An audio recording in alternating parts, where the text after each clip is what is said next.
Assalamualaikum warahmatullahi wabarakatuh. Kali ini kita masuk pada topik dinamika kapal.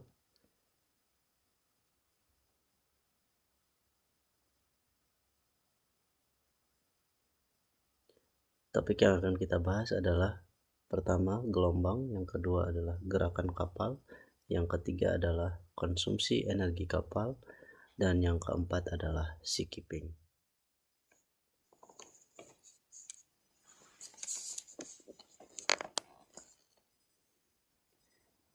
Gelombang didefinisikan sebagai pergerakan naik dan turunnya air dengan arah tegak lurus permukaan air laut, lalu membentuk kurva atau grafik sinusoidal.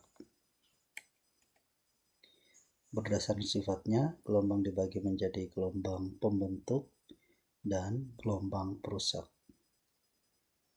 Nah, pembentuk itu misalnya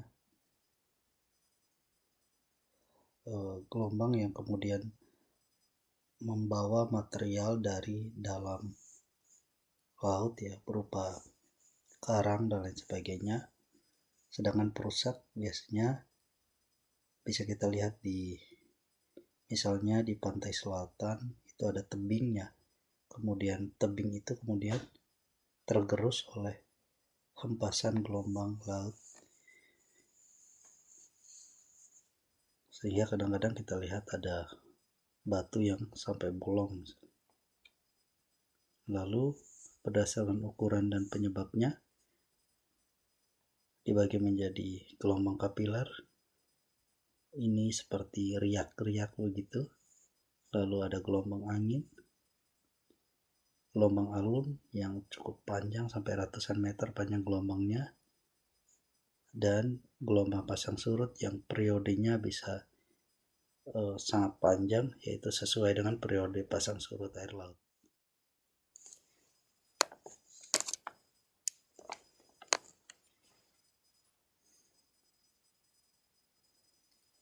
Nah, profil partikel gelombang dapat dilihat pada gambar berikut, di mana bagian muka gelombang mempunyai energi yang lebih besar daripada bagian yang lain. Sehingga ketika kita misalnya mandi di pantai, maka kita merasakan muka gelombang ini terasa sangat besar tekanannya ketika ombak kemudian menghantam badan kita. Nah, partikel itu seolah-olah di sini berputar, ya, berputar, dan arah perambatannya adalah menuju ke pantai seperti itu. Kalau itu di pantai. Dalam konteks perkapalan ataupun bangunan laut, gelombang dibagi menjadi dua, yaitu gelombang reguler dan gelombang irreguler. Nah, bagaimana profil gelombang reguler dan irreguler?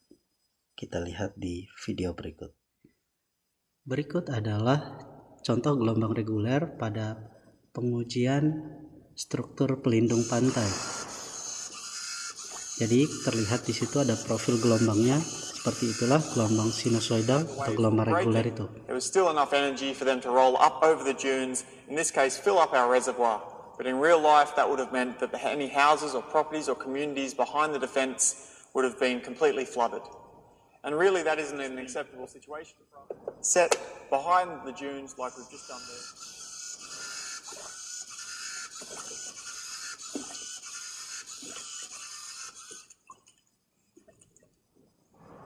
Now what we've got easily be, say, 50 litres per second.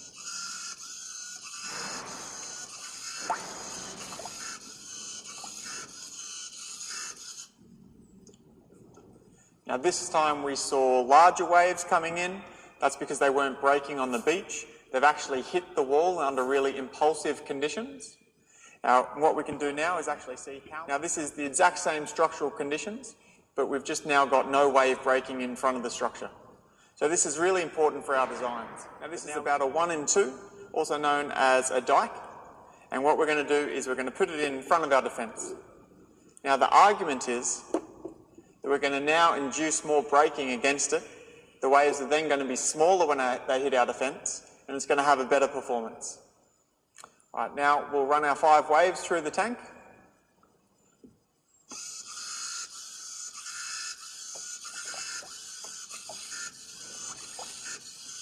Where we thought the waves would break and dissipate their energy, they're actually hitting the structure, breaking right on it, and using it as a ramp to get over the defence itself.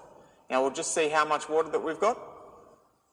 Now what we've got is a completely full beaker, so we've made it consistently worse. I'll get that one back.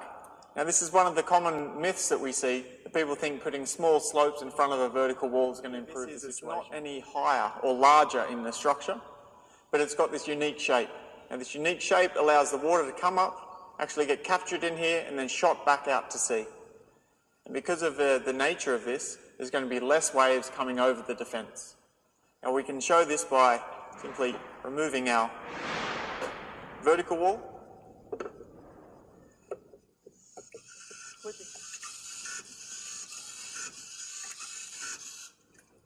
And this time, what we've seen is the waves are actually getting shot back out to sea. There's probably the same amount of wave energy going up, but it's all returning out. So in terms of our safety and the inundation behind the defences, it's a lot better. And in fact, there was no water that actually came over at all. So something as simple as a recurve wall is a great way, a very cost-efficient way to improve a coastal flooding. Except the only difference is this is essentially, it's got steps. We're going to see if these steps are going to change the performance of the defence.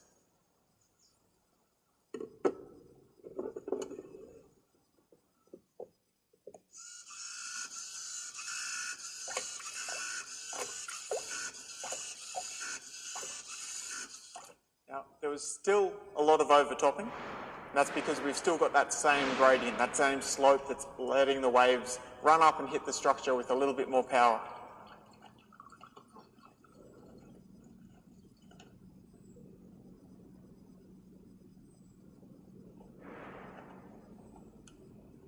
So this time, we see that we've got about 100 mils that's come over. So it's actually less than the slope representing a rubble mound structure that can go in place of the vertical structures altogether. Now we'll put it in our tank. Now we're going to run our 5 waves.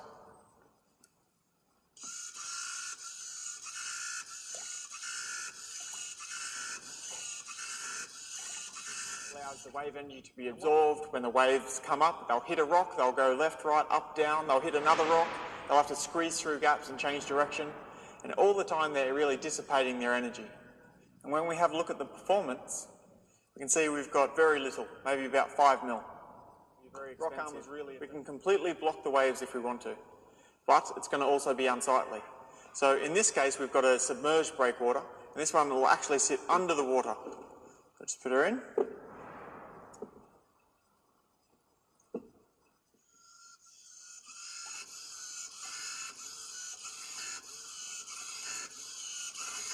Offshore, we've now prevented all the wave overtopping. And the benefits of this is mean we've still got our beach, we've still got an area where we can go and enjoy, walk our dogs, but we're not having any of the drawbacks of having the rock armour in there. Now building this offshore looks like a really good idea, but of course it has a large cost associated with it. Irregular wave atau gelombang acak secara sederhana diartikan sebagai penggabungan dari berbagai macam gelombang reguler dengan panjang gelombang maupun ketinggian yang bervariasi. Nah, itu kemudian menggambarkan kondisi real di lautan, yaitu gelombang di laut. Nah, kondisi real yang ekstrim kita saksikan melalui video berikut.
Arah datang gelombang yang mengenai sebuah kapal terdiri dari yang pertama adalah arah 0 atau 180 derajat disebut head seas.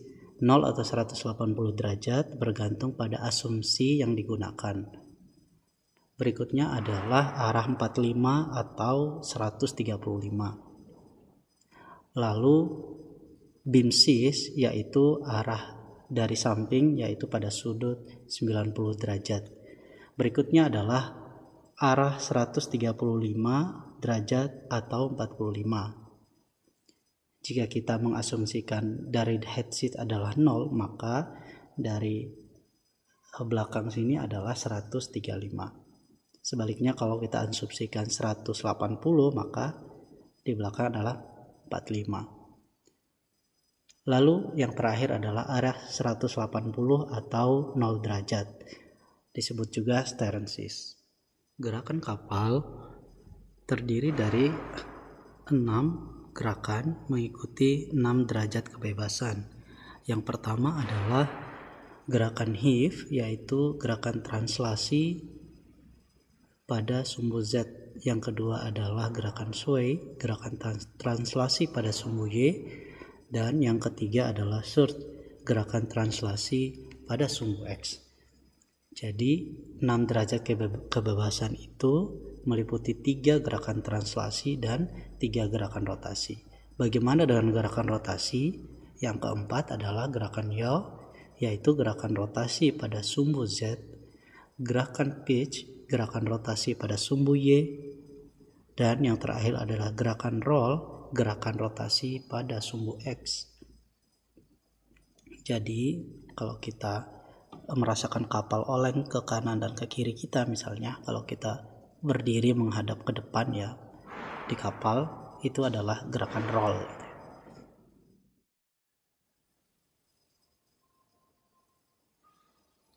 Untuk lebih memahami bagaimana gerakan kapal, kita lihat animasi berikut.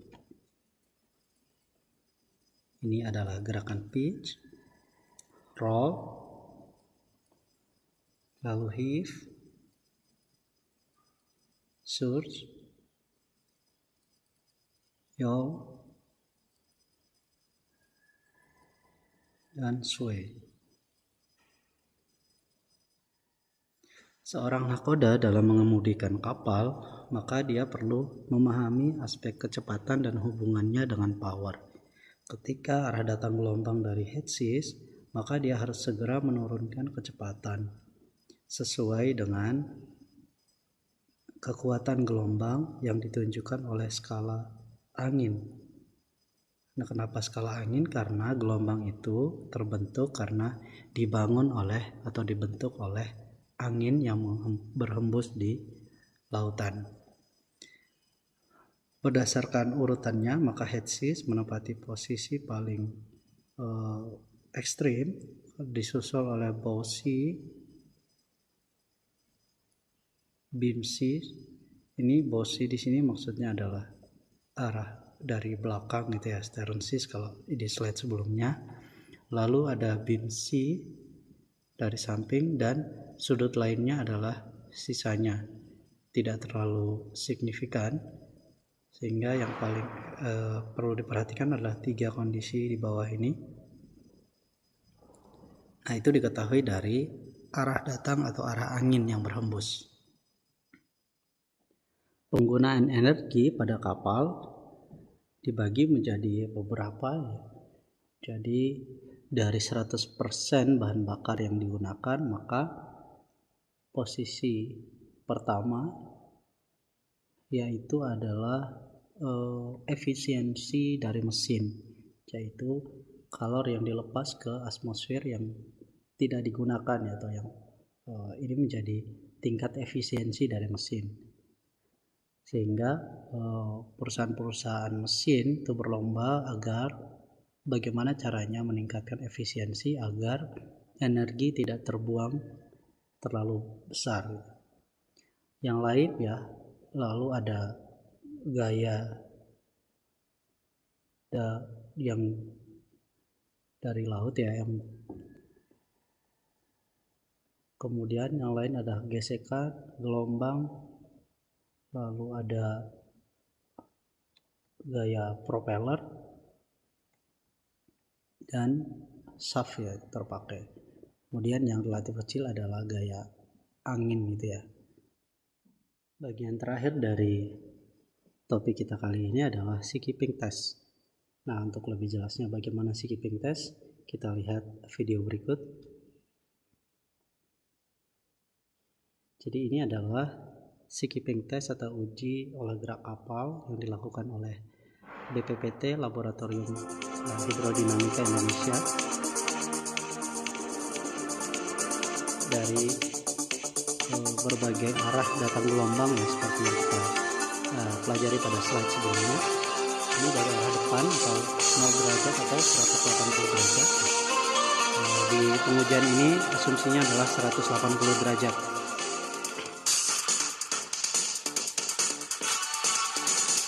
Lalu arah 135 dengan periode dan tinggi gelombang seperti tertulis di video ini.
Ini dari arah 90 derajat atau arah samping.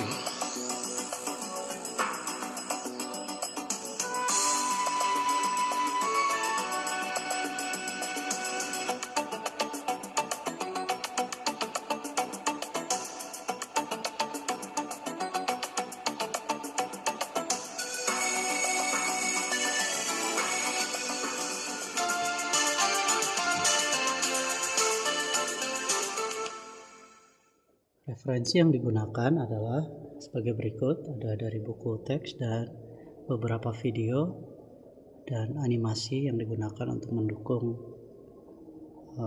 pelajaran dinamika kapal. Demikian, wassalamualaikum warahmatullahi wabarakatuh.